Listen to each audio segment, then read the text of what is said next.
Truck যাওয়া দেশে bridge থেকে ট্রাকটা ব্যাংকের শূন্য পড়ে গেছে। আমরা সকালে আইসা দেখি ট্রাক খালের ভিতরে পেঁয়াজ আলু ভরা।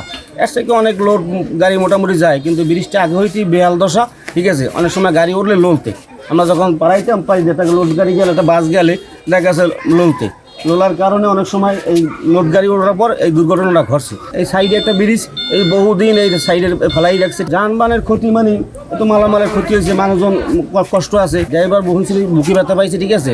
আর হেল্পার নাকি হাত কাটি গেছে, হসপিটালে আছে। মালিক ওই জায়গার কাছে, বেশি দূরের না। ব্রিজ করে দেওয়া নেই, আপনার ট্রাক ছিল গাড়িতে, ব্রিজের উপরে ট্রাক পেঁয়াজ আর ছিল আলু বোঝাই কারণে এখন দোনো সাইডে মানুষ ভোগান্তিতে আছে, পারাপারের সমস্যা। তারপরে আমরা এই ব্রিজটার পিছনে আপনার ব্রিজ করছে, যেমন জাউতলা, এরা এর থেকে পরে ধরিয়া এখন আপনার এটা জাউতলা ব্রিজ ক্লিয়ার হয়ে গেছে, আর আমাদের এই ব্রিজ এখনও ক্লিয়ার করে নাই। পথটা অনেক আপনার পাথরকাটা, বরগুনা, তারপর কাকসিরা, এটা যে প্রতিদিন গাড়ি চলে, শত শত গাড়ি চলে। ঢাকা, চিটাগাং, রাজশাহী, সব জায়গায় এখান থেকে হাইওয়ে গাড়ি, রোডটা হলে হাইওয়ে রোড।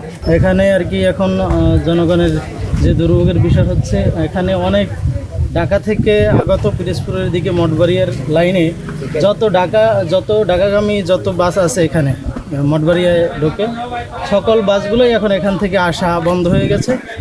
এবং সাথে সাথে আমাদের এখানে একটা জহিপুর ইসলামী মাদ্রাসার প্রতিষ্ঠান, এটা অত্র মঠবাড়িয়া অঞ্চলের একটা ঐতিহ্যবাহী প্রতিষ্ঠান।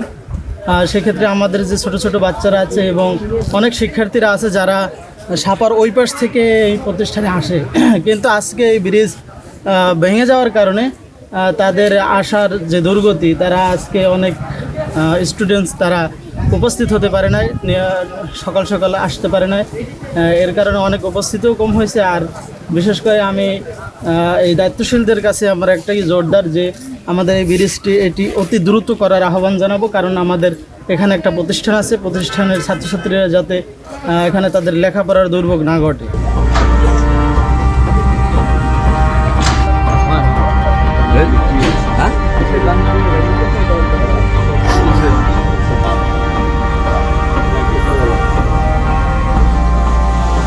আমরা সবাই আসতে পেরেছি, তো এখন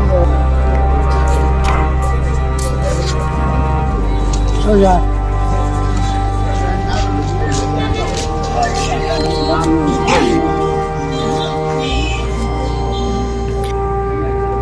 বেকুতে উড়ে কি করছে।